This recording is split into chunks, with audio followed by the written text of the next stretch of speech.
En cortège comme Biden ou à pied comme Erdogan, les chefs d'État sont arrivés en dizaines ce mardi matin au siège des Nations Unies devant les médias du monde entier qui ont envahi l'entrée du bâtiment. Malgré les fortes restrictions imposées par la crise de la Covid-19,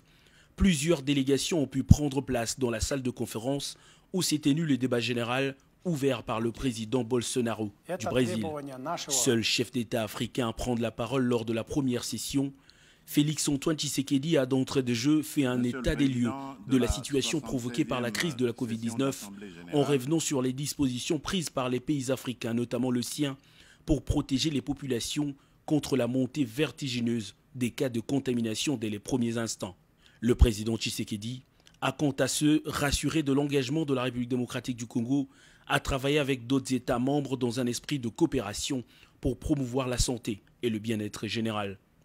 Concernant le développement économique, le chef de l'État s'est montré rassurant en mettant en exergue le plan directeur de l'industrialisation du pays, la volonté de l'amélioration du climat des affaires, ainsi que la ratification de la loi portant création de la zone des libre-échanges continentale. Le président en exercice de l'Union africaine a aussi plaidé pour la levée de sanctions économiques contre le Zimbabwe afin de le permettre de jouer sa partition dans cette dynamique d'intégration économique. La République démocratique du Congo reste fidèle à son engagement en faveur de l'accord de Paris, a dit le président Tshisekedi, évoquant le changement climatique.